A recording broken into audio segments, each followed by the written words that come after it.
organization called Mountain State Centers for Independent Living. And our mission statement at Mountain State is to improve the lives of people with disabilities. Mountain State Centers for Independent Living, we have a service coverage area of 19 counties in the state of West Virginia. And the services that we offer, our first and our main, service is advocacy. What we want individuals with disabilities to be their own advocate. So we teach them about the legislative process, how to talk to delegates and our representatives when we go to the Capitol during the legislative session. We are advocates for those people with disabilities. We go into schools and talk to, the guidance counselors or the teachers or the principal when it comes to, for those who may have maybe some type of waiver or, that have a disability and they're not getting their accommodations that they need to attend public schools. We talk about fair housing education, and when it comes to people with disabilities, fair housing is a very important topic because housing is very limited, especially here in the city of Beckley. And that also means accessible housing.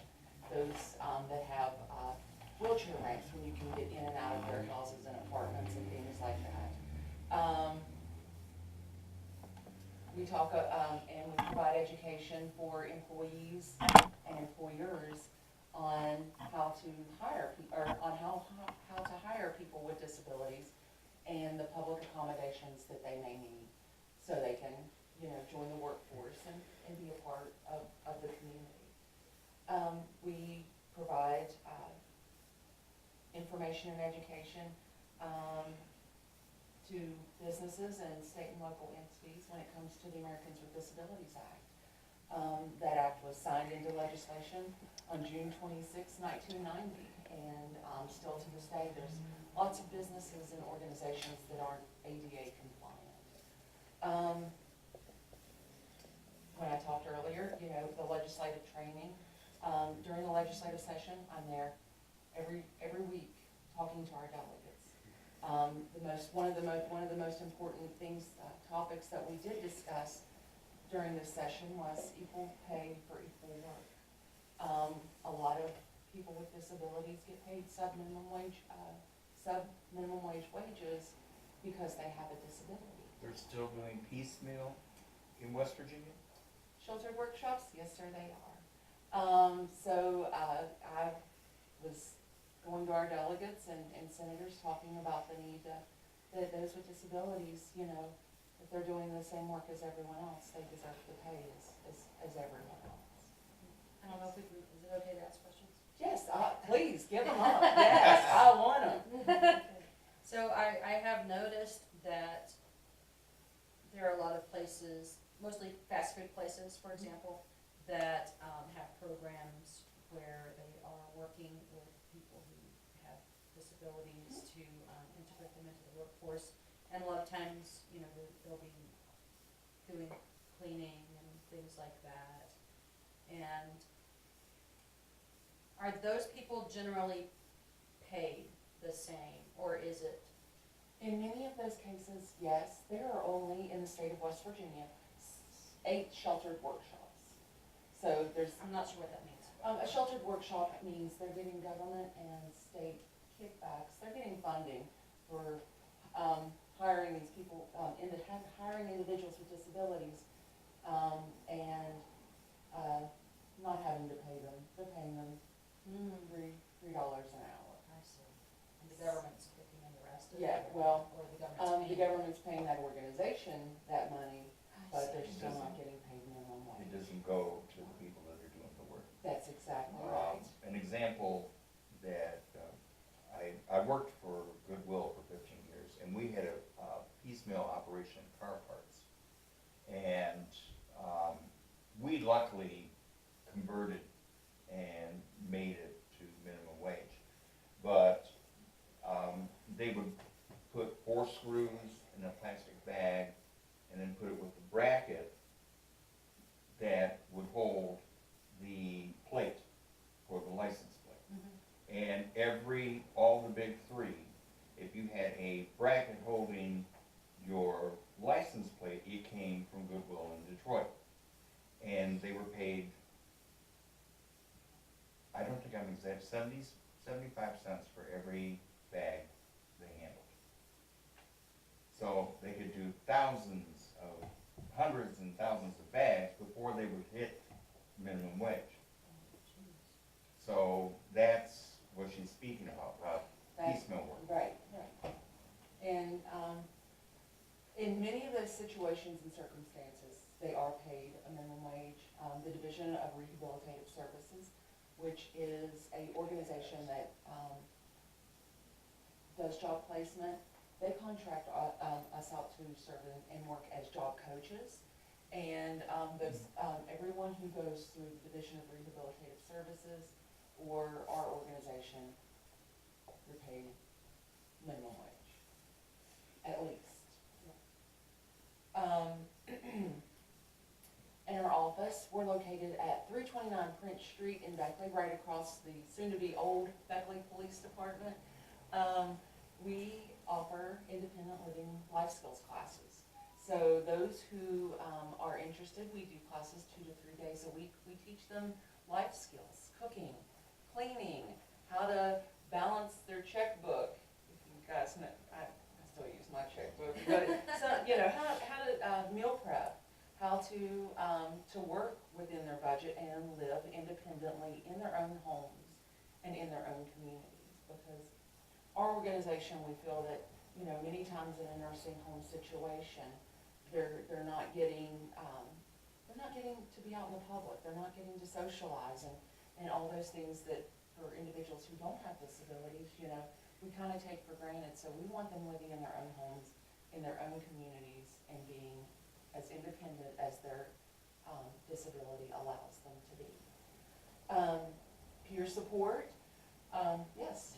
Another question. Before we go on that peer support. I know I mentioned once before, just briefly, about the classes that you offer. It seems to me like a lot of those skill classes would be good for young people. Those were, they are. They are. And it's sad that those types of classes have been taken away from, I guess, the public education, the curriculum, because they want you to do, this work. But you need to know how to sew on a button. Mm-hmm. You need to know how to prepare a meal, how to Balance your checkbook. balance your checkbook, cook, and live on a budget. Right. These are all important skills that, they need to come back to public education so these young people are not, shocked when they have to go out in the real world and, there's more to cook than what's than a microwave. Yeah. So I guess that's my question. Are they available to young people? If they have a disability, yes. And now, does that mean that someone is, they have a disability like Sky, for example? I mean, he's diagnosed with, autism spectrum disorder, blah, blah, blah, blah, blah. He does not receive SSI, disability, as a payment. That's I think that would be okay. I don't see no problem at all, as long as they have, For diagnosed. a barrier to their independence or any type of disability. And because he's just younger, I wouldn't see that being a problem at all, at all. Yeah. And our classes usually consist of about, 12 to 15 individuals with a variety of different disabilities. And we have a accessible kitchen where we're able to teach them, how to cook. And a lot of the cooking goes towards resource development that we do for our office, and I'll talk a little bit about that when I get into those additional programs. But as you were talking, oh yes. Excuse me, what's your address? Hang on 1 second, I'll give you a brochure. I brought information, I brought stuff. All right. But yes, peer support, and what you know, what you're doing at the VA hospital. To us, that is peer support at its best, and my business is right on top. We have, peer support groups that come to our center, and, you know, they talk about their disabilities in a, you know, in a public setting, and, having other individuals with similar disabilities, it kind of generates more inclusion, so they don't, you know, a lot of people feel like that they're all alone in their disability, and having other peers with similar disabilities, you know, it creates harmony and, you know, inclusion, that they're not alone, you know. So there's another question. Is there the potential to develop other support groups? For example, kids who, No doubt, there are a lot of kids right now who have, you know, these disorders, and sometimes, you know, they get really upset about it, and talking to other kids who are dealing with the same issue would probably be a good thing. And I don't think there's anything available right now. well, perfect opportunity to, for someone who has firsthand knowledge to get one started up. We have the perfect location for it. You're a delegate. Delegating I authority here. wish, I wish I knew, I wish you know, I knew enough, you know, I would gladly, you know, help start the groundwork on a peer support group for you. We're working on adding additional support, peer support groups, you know, within the center, and I would love to definitely pitch that one, to have a place for, you know, younger people to go, and because, you know, especially in a school or a public setting, you know, they want to feel that they're not alone. Yes. And having others that, are like them, you know, gives them more comfort and more, security in knowing that, you know, I have friends out there Yes. that are like me. We provide information and referral. 9 times out of 10, I don't have an answer. I will get you that answer. We refer people to other organizations. We don't provide home health care services. We don't, you know, those types of things. But I know who does. I'll get you that information, no problem at all. We work with high school students on transitioning out of high school into post-secondary education, or going straight into the workforce. So if those are they're interested in going to college, you know, we help them make sure that their IEP, if they have an IEP, that it's followed through with them, you know, when they go into college. An IEP, That is individual education program? plan. That's their plan, yes. And usually that discloses their disabilities, any types of accommodations that they may need. And colleges, when you're going to college, most colleges will follow that IEP. You work with a lot of sensitive information. I do. But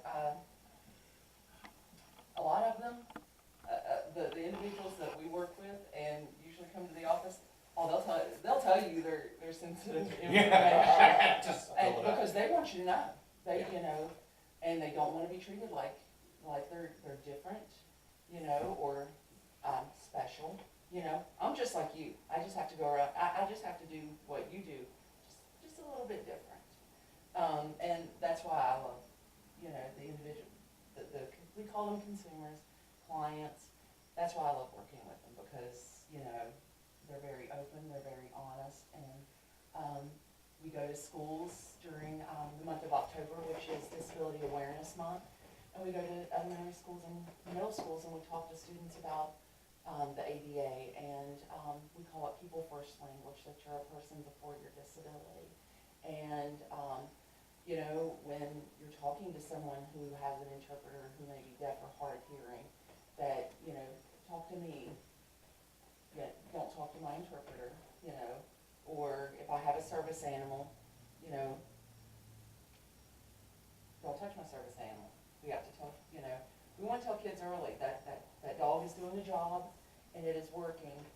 It's best to ask if you're able to touch it and able to pet it, because we all see pretty dogs, and we just wanna give them love, and, you know, sometimes, and I tell the kids, sometimes that dog is to protect, so, you know. Do you have ASL classes there?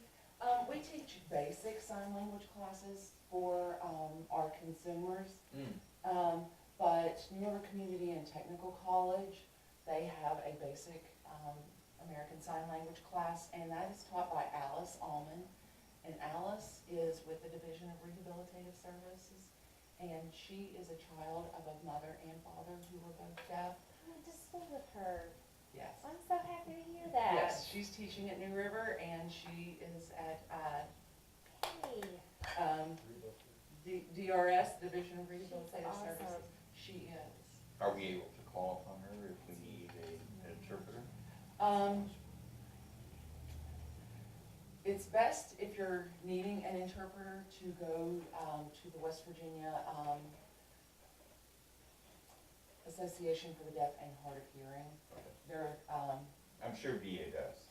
yes, anytime an interpreter is needed. We go into businesses to, make sure that they're ADA compliant.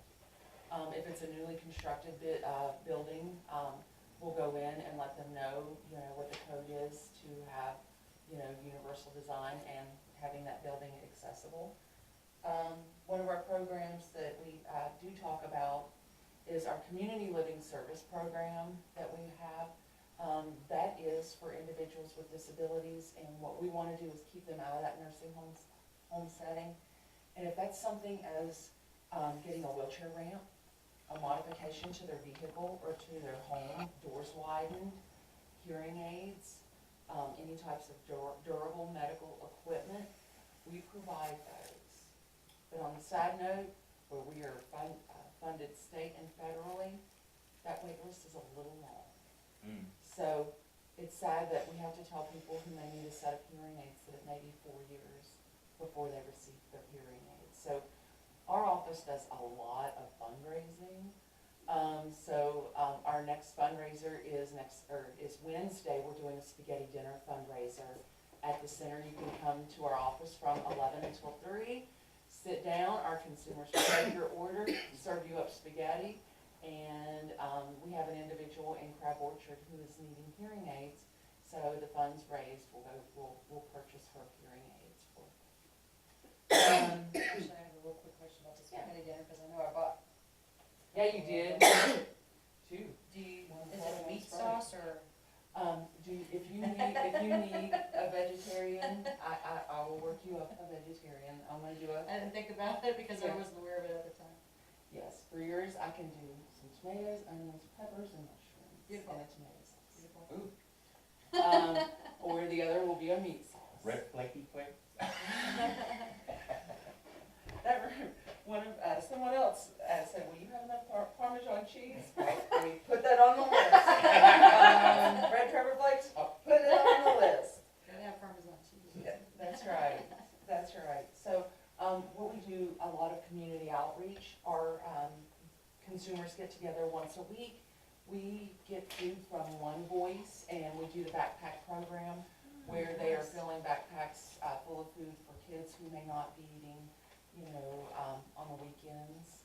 So every week, we're putting together 120 bags for students in local schools to help feed them when they may not have the money to have the food. And it's food that they can prepare on their own, really easy to prepare meals. Some statistics that I usually throw and how we can, as a community, can come together to help people with disabilities. West Virginia has the highest demographic per capita of individuals with disabilities in the entire United States. Wow. And in the U.S., 13.2% of the population have some type of disability.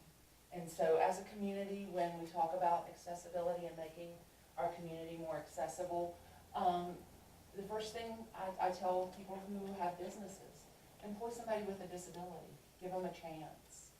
99.99999% of the time, people complain, we can't find good help around here. Nobody can pass a drug test. I'll tell you right now, individuals with disabilities, they won't pass that drug test.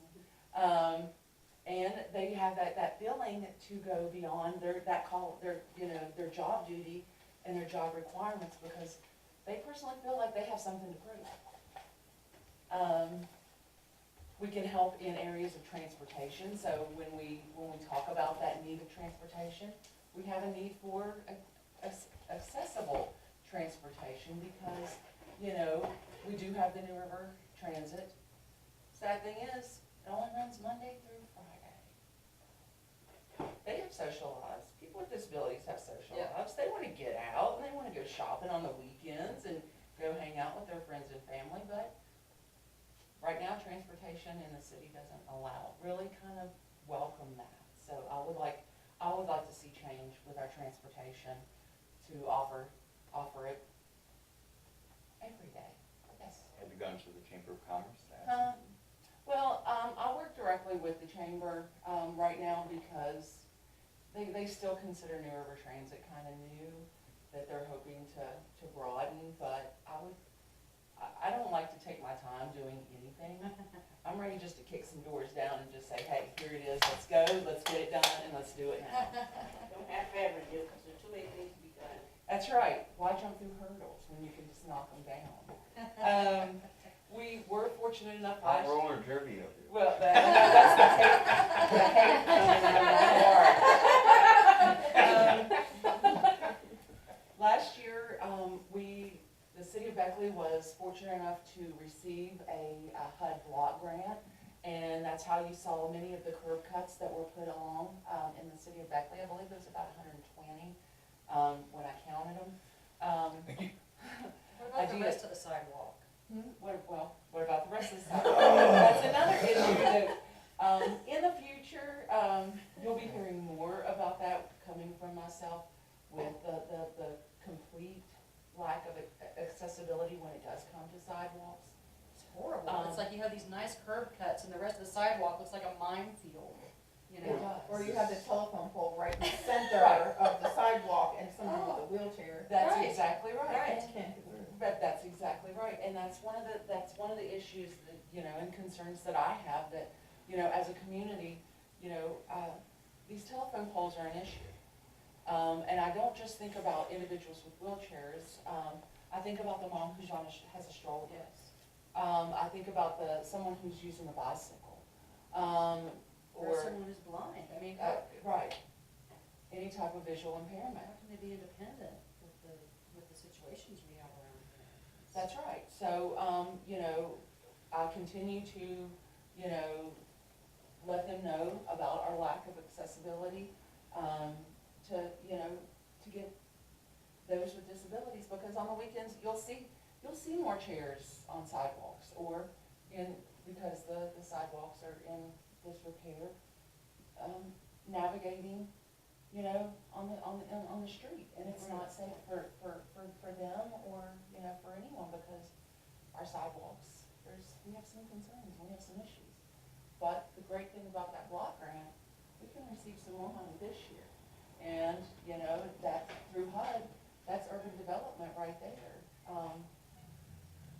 Let's utilize some of those funds and help, get these sidewalks repaired and, make them more accessible for everyone. And with the power poles, City of Beckley points finger at the power company points finger at the city. Here's some money, let's get it fixed. It's not that difficult, it's not that hard. So hiring people with disabilities, helping with, voicing your opinion when it comes to transportation, for individuals with disabilities, and the design of public spaces, we promote a lot. We have a housing workshop with the Human Rights Commission in April 9th, and that's at the Beckley Convention Center. And a friend of mine, his name is Mark Derry, who is a disability advocate. He's going to be talking to everyone about universal design and how that helps not just individuals with disabilities, it helps everyone. And if they start building houses with universal design, you can grow old in those houses, and, your doors are going to be wide enough that if you do need a walker, or you do need a rollator or a chair, that those doors are gonna be wide enough to accommodate you all right. So, you know, hiring people with disabilities is the right thing to do, and it's the smart thing to do. It adds value to your business, knowing that you are, you know, you're welcoming people with disabilities to come into your business establishment. It breaks down barriers and, people perceiving what people with disabilities can and cannot do. You increase traffic flow, and people with disabilities provide excellent customer service. And I don't know if you've been to, you know, different businesses locally, you know, they're the best customer service representative that you've got for your organization, because if you're treating them good, they're gonna let the community know that they're being treated really well and that they love their jobs. It helps increase spending in our community, so when you're hiring someone with a disability, they're gonna spend that money locally. So, you know, always consider, if they're generating a revenue, guess what? They're gonna be spending it in our community. So, I just feel in closing, you know, together, we can all help make our services in our community more accessible. We've just gotta be aware of what's going on out there, and try to think of it not just for yourself, but accessibility for everyone. And it keeps people using local services and staying in our community. And I think in return, I think everyone benefits and prospers when we, you know, are accessible to the community. And I've got information of our programs that we offer. If anyone ever is in need, I also have one of our resource guides, that if someone ever, you know, you approach someone who is in need of some type of service, So something we could keep here. definitely, for advocacy, any types of children's services, we broaden our horizons in our resource guide. And it's always constantly ever, you know, growing.